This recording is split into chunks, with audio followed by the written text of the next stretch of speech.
hear the amount of ignorant mess we're about to get into right now. Hello and welcome to a brand new episode of Black on Black Cinema. I'm your host, Jay. I'm here with my co-host, Micah. Hey. And Terrence. What's up? All right, guys, we're back. This is preview for episode 132, Catching Feelings. This is the 2017 South African romantic drama. The film follows an urban young academic and his beautiful wife as their lives are turned upside down when a celebrated and hedonistic older writer moves into their Johannesburg home with them. You can check this out on Netflix. This is actually considered a Netflix original film. It is written, directed, and starring Kagiso Ladega, who I guess is a South African comedian of sorts. So check that out. Again, it's called Catching Feelings. It's on Netflix. Again, Netflix with independent Black films is doing really well. So check that out, and we will talk about that in depth next week. If you're listening to this as a podcast, you can also check this out in video format. If you go to youtube.com/blackonblackcinema, you can check it out there. The preview episodes as well as the full episodes. So this week, actually, before I get started, we had some 5-star reviews too, if I recall.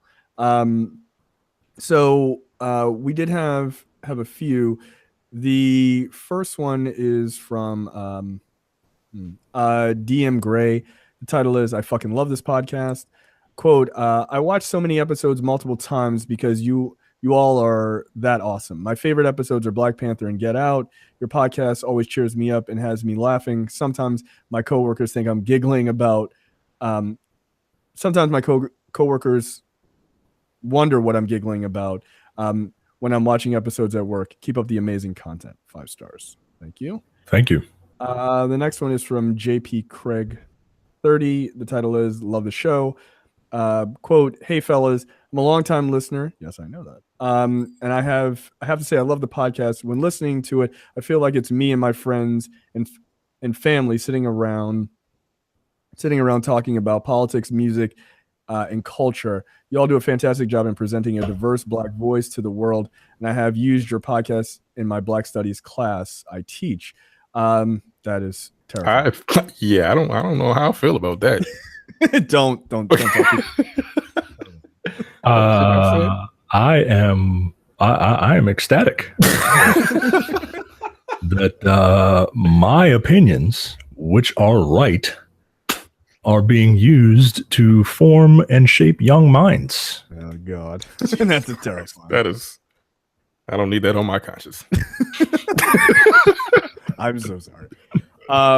The students love it, and all agreed Micah has the sexiest voice. God damn it! Turns to the best old school. Welcome. Really, nigga. See, these next following words are unacceptable to me. Terrence has the best old school Black man personality. Yeah, I mean, he's had it as long as I've known him, and I've known him for like what, 10, 15 years, something like that. Look, yeah, about that. Terrence, how old are you? I'm 37. He's had it for 37 years. And then he goes on something about Jay sounds like a white dude. Anyway, sorry, brother. No one believed you were Black. I thought you were Rachel Dolezal-ing this thing. That's funny. Oh God, it was a little scary when we went to video. I was like, I think I'll find out my secret.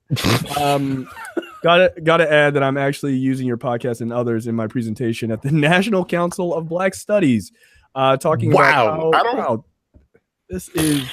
Wow, I hadn't read this review ahead of time. Talking about how you and others like you are the modern day griots. I don't know what that word means. Transmitting Black culture via technology. I wish you all brothers success and nothing less. I'm curious as to how did you all meet? P.S. How is your boy Rob doing? That's a curious question. I would love to hear from him. I appreciate your show when you all address Black folks' mental and physical health. That's true. He did a good job with that. At the time, I was on a hospital having a heart procedure done, and the doctor said your show was a great stress remover for me. So thank you. Wow, we out there saving lives and promoting. Yo, we can't live up to this. I'm doing great now. Oh, good, man. That's awesome. Excellent. Second PS, have you all thought about maybe doing a book club type show / episode or reviewing TV series? Would love that. I don't read. Man, that was an amazing review. Yeah, that was amazing. Yeah. Niggas don't read. I spoke to Rob about 2 weeks ago. If you are Rob's Facebook friend, poke him, or what? People still poke on Facebook, don't they? I don't know. I don't know, but he is okay. He misses us, but he's okay. What else? How we met. I met Jay in 1994. A mutual friend of each of our families introduced us. Her name was Janice Lee, and she took me, Jay, and this guy named Eric on a man date at a Pizza Hut. Yeah, what Pizza Hut was it? Where off of Rolling Road, one of those in one of those shopping centers off of Rolling Road, going towards security. And it was very awkward because, it's a 14-year-old, and a 15-year-old, and this older lady. I didn't know what was about to happen. I thought we were about to make a fantasy come true, or a fight club, or a fight club.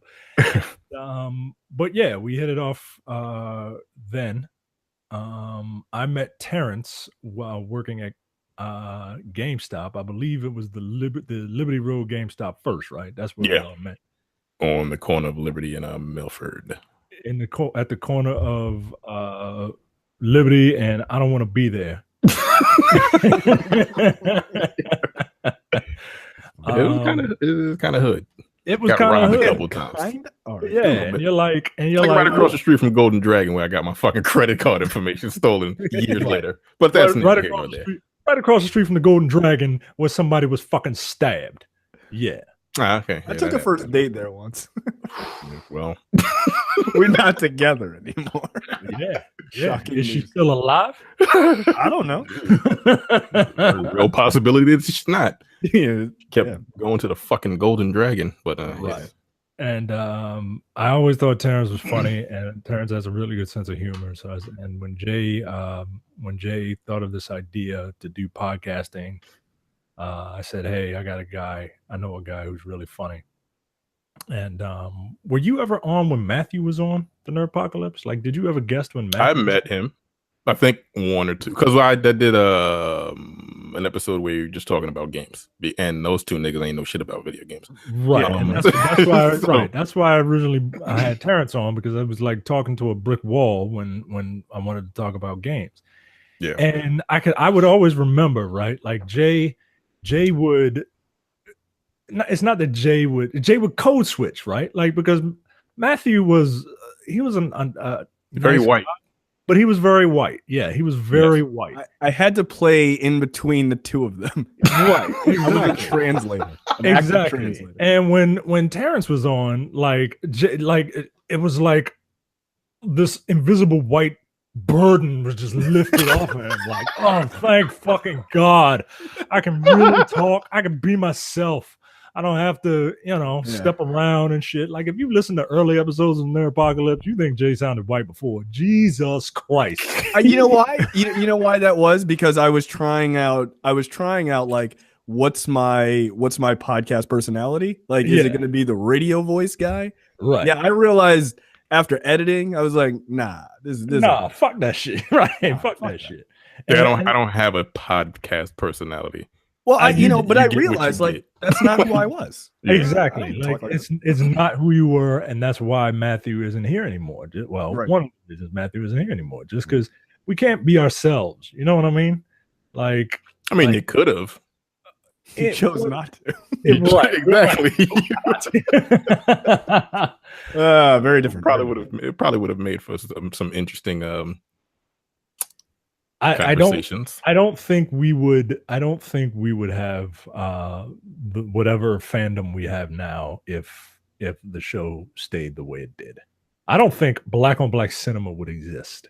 Well, no, he wanted that was one of the big splitting points for us was that he was like he wanted to be on the show. He wanted to be on a show called Black on Black Cinema, and he knew the premise of black people talking about black movies. But god damn it, if his whiteness just couldn't help himself, and he just I have an opinion. that meme, like white opinions, like they just jump in the way, right? And I was like, he was like, oh, I think I should be on there. I was like, no, right. It's like, not give called me one good reason why you should be on the show. I have a perspective. I have one too. Are you black? Like my perspective. I'm black. What's yours? I know a black guy. Yeah, that's me, nigga. That don't count. Look, if we ain't let Jack on, we ain't let no white person on. And Jack is down. Jack is about the most niggerish white person I've ever seen. He has some he has some real niggerish tendencies. Sorry. Oh, Jesus. The three of us are fucking Barack Obama compared to his Donald Trump in terms of niggerish tendencies. That's true. Actually, that's actually pretty funny. Yes, it's very accurate. Like I ain't putting Jack's business out there, but it's funny because he'll never hear this. Oh man, that's funny. So we've been doing this for a long time. Yeah. To his point about TV shows, so if you actually we have a series of podcasts. A lot of people may not know this, but we have another podcast called Coming Distractions, which is not on video. Well, technically it is on video under our other show, the Nerdpocalypse. So if you search for the Nerdpocalypse under on YouTube, you'll see a bunch of movie reviews, and they're normally labeled as from Coming Distractions, because that's a podcast that we do, and that's just the audio version of some quick reviews that we do. So they're like anywhere between 5 to like 15 minutes, and those are movies that are coming out in theaters. Like Terrence is going to have one up for Incredibles 2 this week. I just put up one for Superfly, things like that. So if you want to hear those, that's another place to kind of listen to us talk about movies, but those again are sort of quick, fast ones. But we also do TV shows there. Like Terrence and Tiara and Erica did a review of season 2 of Insecure, for instance. Yeah. So there are more of those kind of things. And so that's a way to do it. I don't know that we'll ever do TV shows on here, just because normally for those to work, we would likely do it. We would want to do it week to week.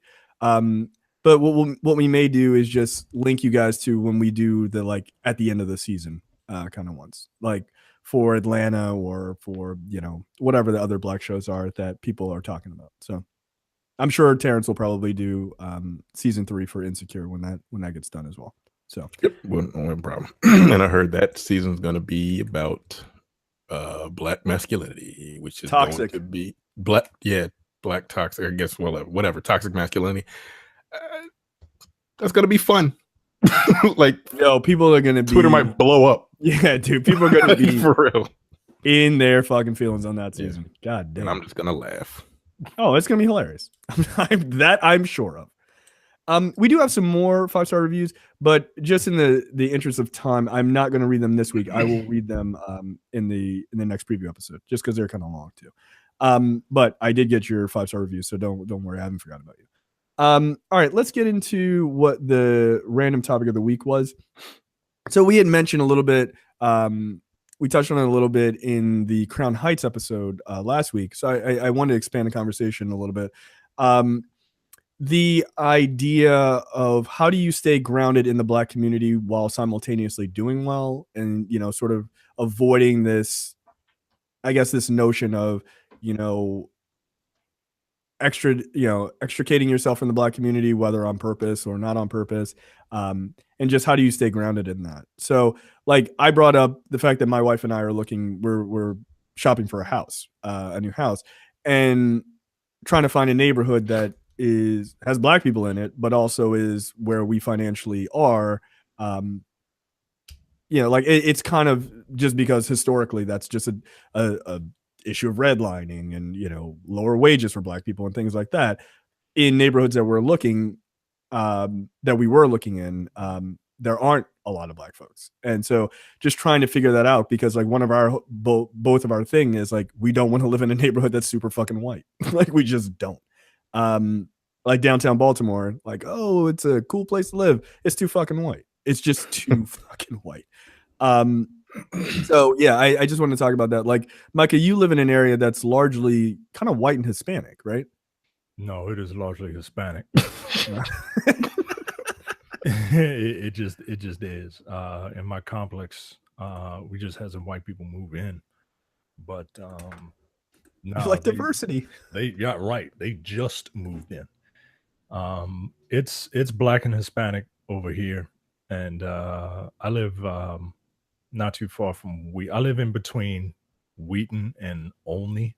So I live in between white people and Hispanic people, and closer to Wheaton. And Wheaton is. It feels like you're going into another country. Like it's all over the place, right? But then you go a little further to Silver Spring, and it's a mix of white and Ethiopian. And then you go further in, and it's black. The outskirts of DC, it's black, and then a little further into Northwest, and then it's white, and then further in, like it's black again. It's weird, man. It's like some sort of Neapolitan like society. You know what I mean? But I do like where I live in Montgomery County. I like the fact that I don't there isn't one dominating anything. And I was talking to my wife about this because in a couple years, we're looking to move, but we don't want to move necessarily to PG. Ugh. Right. And we don't, I mean, and it's nothing wrong with PG. Huh? I would prefer not to. Yeah. But yeah, we like this area just because it costs a little more, which sucks. But it's a little more diverse. I don't want to live where it's all black people. I don't want to live where it's all white people. I would love to live in an area that is like, I would love to live in maybe not New York. No. But I like the idea of New York. No, you don't. You like the idea. Right. I like the idea of New York. Mixed company, but right. New York is. Yeah, but there are a lot of parts of New York New York City specifically, that are pretty divided, actually. Yeah. Okay. I like the idea of TV man. Yeah.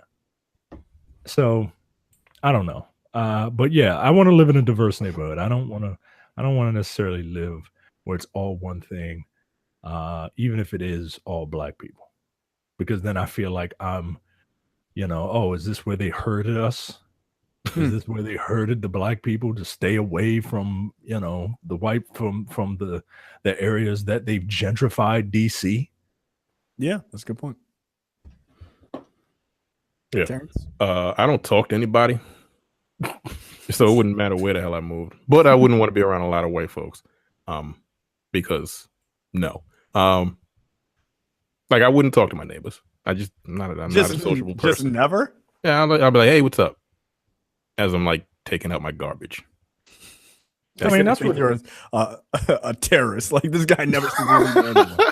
That's what most people do, right? Yeah, most Americans don't really talk to their neighbors. So as long as I'm not getting bullets, bullets grazing my ass and niggas stealing shit from me, and it's clean.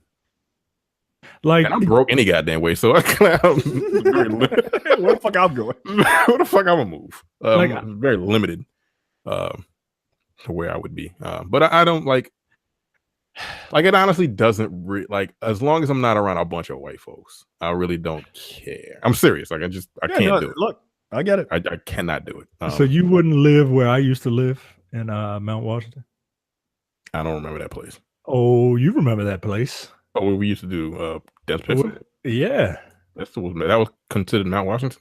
Yes, that's considered Mount Washington. You know, the area where 9 cop cars stopped you for sitting on your car. And I was sitting in the car. Oh, in the car. Oh, that's dangerous. Apparently. You No. driven off. Nah, no. Mm-mm. And the crazy part is like right down the street from fucking what is that? What's that mall called? Right. It was the synagogue. I had to pull into the synagogue. Yeah. Oh, yeah. What's the mall? Oh, what? Yeah, what? Ricerstown? Ricerstown Road Plaza? Ricerstown Road Plaza. Like, what the Black fuck? as fuck. Yeah. Where's the line? Right up the street. Northern Parkway, nigga. Yeah, bizarre. I'm like, yo, this is unnecessary. Well, and it's funny because the house that we're looking at is right over there. It's like right across the street, but that area is super mixed. It's not. I grew up over there. Like, it's not all anything. So yeah, but it's weird because on the side where Micah's old place was is super Jewish. Like, it just is.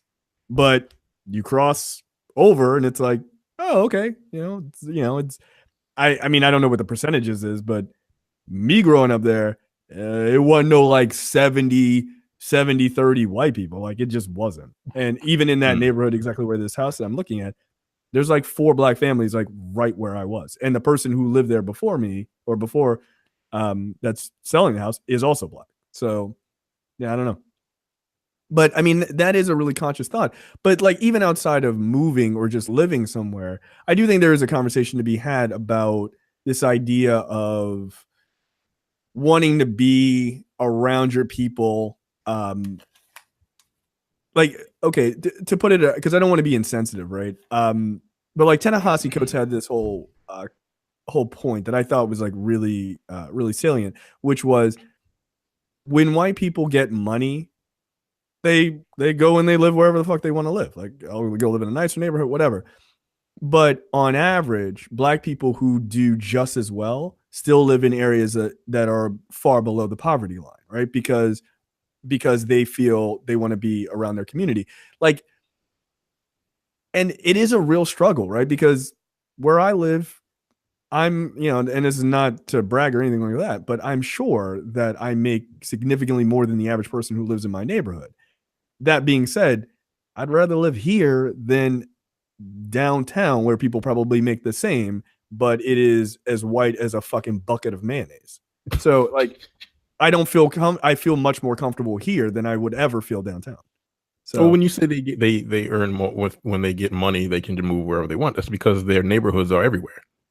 Right. Ours aren't. We're exactly. centralized in certain areas, and those areas are usually like below the poverty line. Well, I don't not necessarily below the poverty line, but like, look, I'm not living in the hood.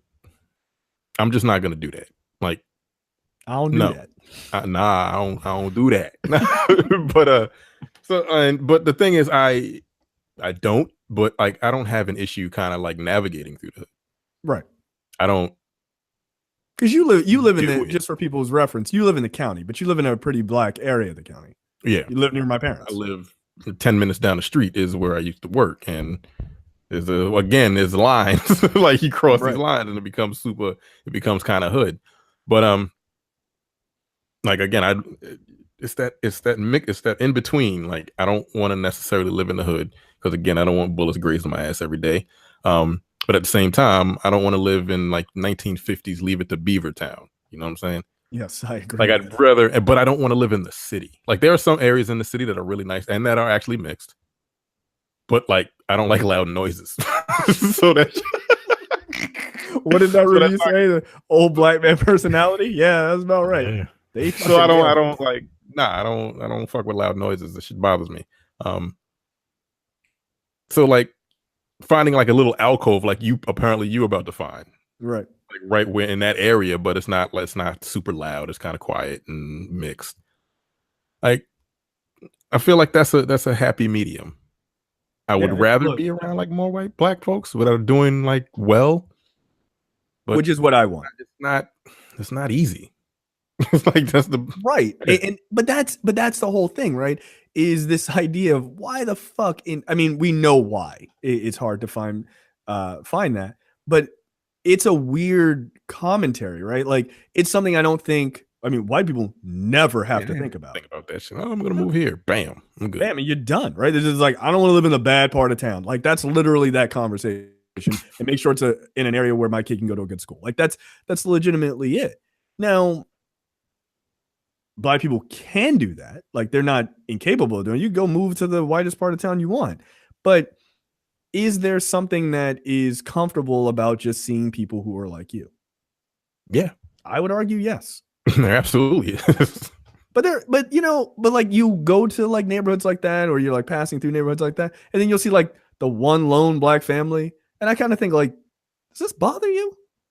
Does it it doesn't bother you that you guys are in the town from Get Out? Like that doesn't bother you? I can tell you in this neighborhood, in this particular neighborhood I live in, there's a guy across the street. Years ago, they finally actually did it last year.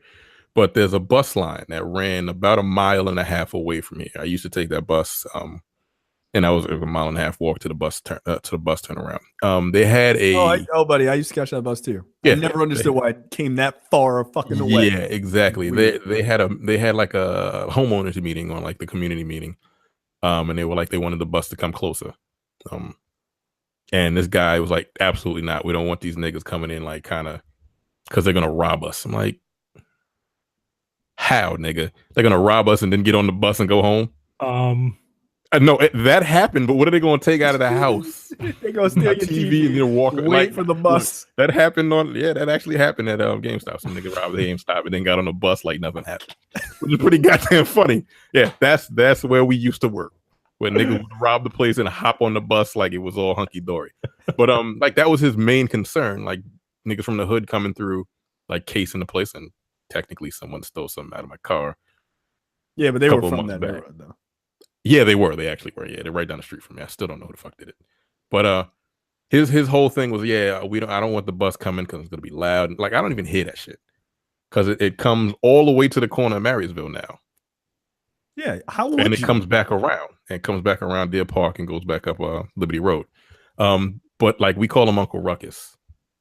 Oh, he's a black guy. He's a black, yeah.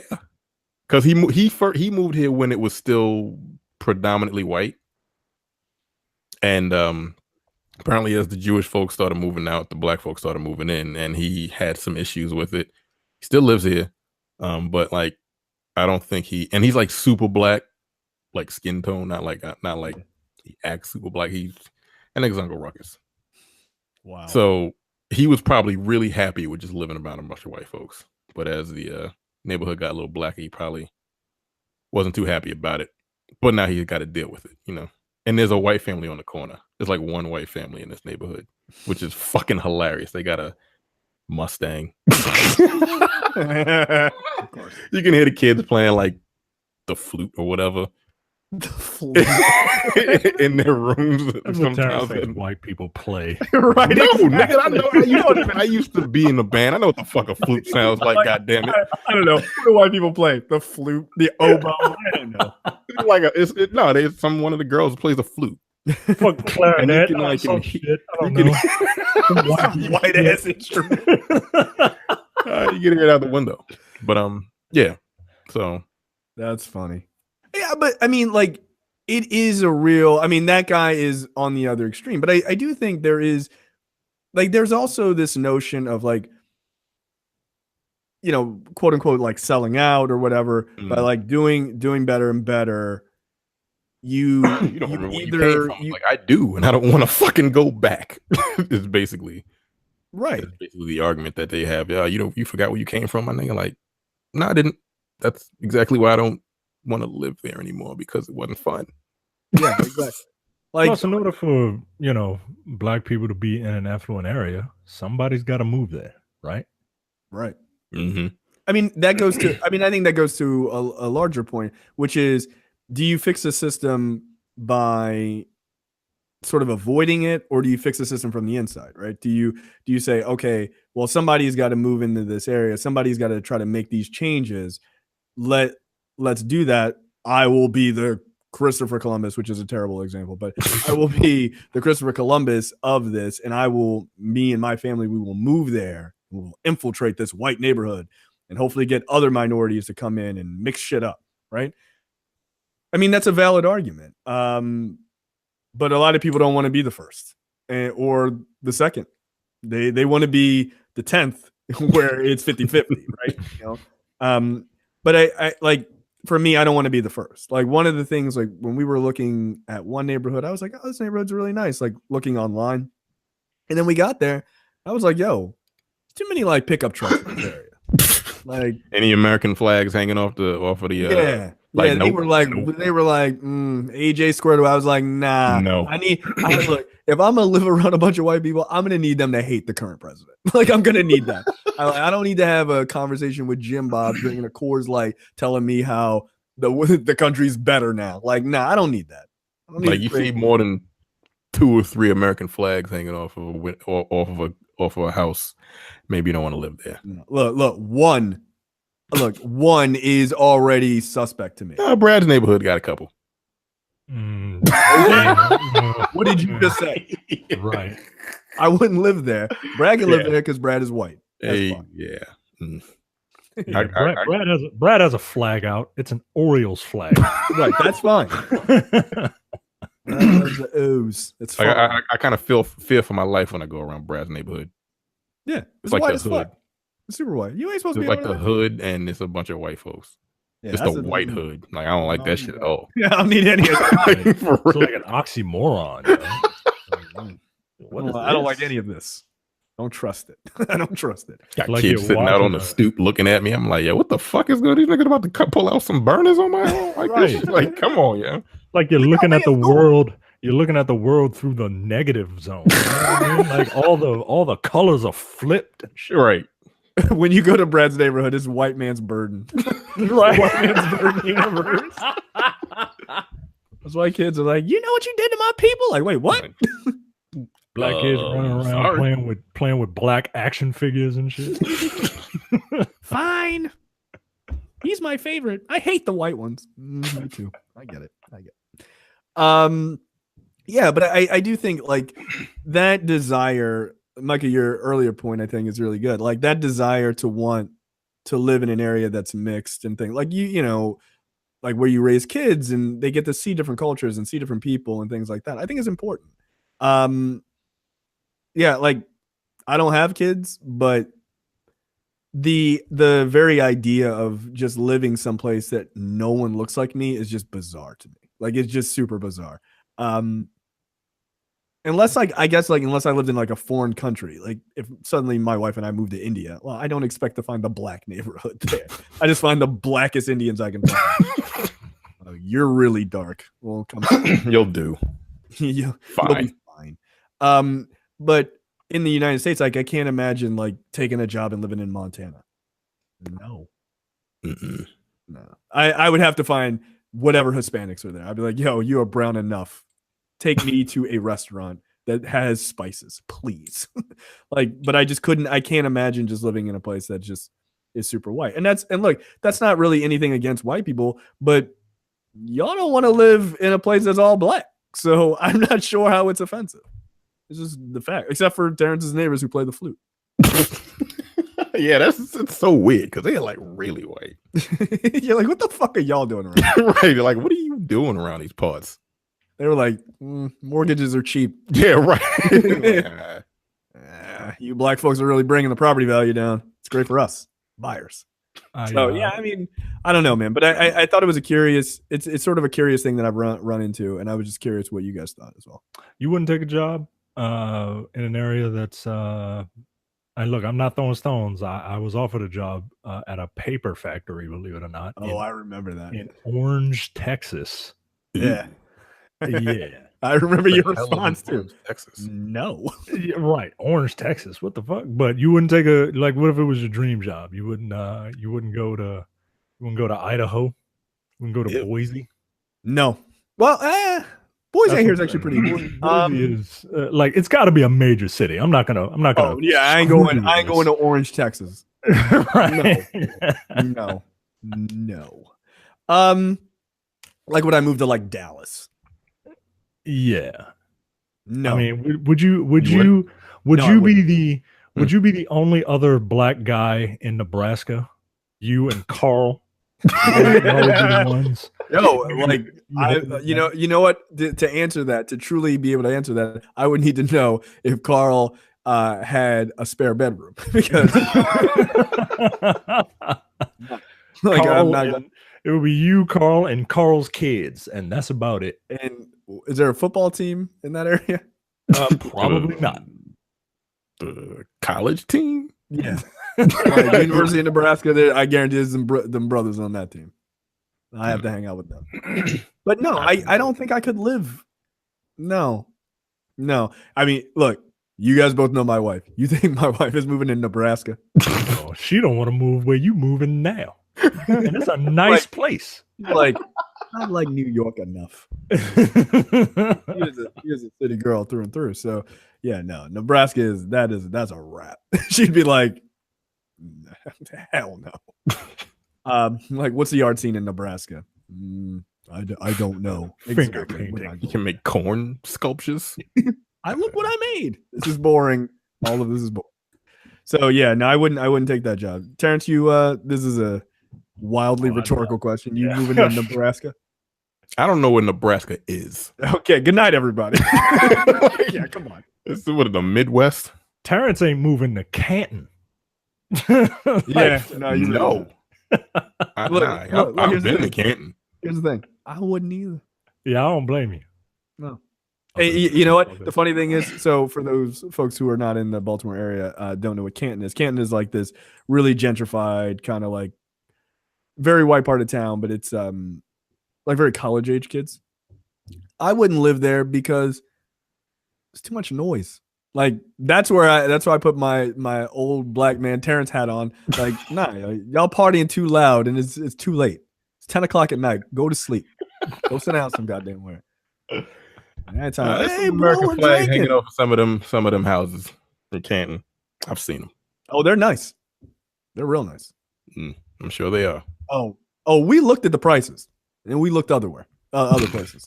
Like, oh, this is the minimum. Nah, we're good. We're good. We can just buy a shell for our budget. Fuck out of here. The racial makeup of Canton is 90.8% white and 3.9% black. And the rest want to be white. So it's fine. All right, I think that's it for us. Make sure you check out Catching Feelings on Netflix. And we'll have our full conversation up next week. Also, if you go to our YouTube channel, you can see a link under Other Blackness. You can see the link for my quick review, about 12 minutes of the new Superfly remake, which you should watch. It's quite funny. Also, you can subscribe to Coming Distractions, that podcast for the quick movie reviews on iTunes or wherever you get your podcasts. It's on Spotify, Google Play, all that. So check all that out and follow us on Twitter at Black On Cinema, and we will see you guys next time. See ya. Take it easy. Yeah.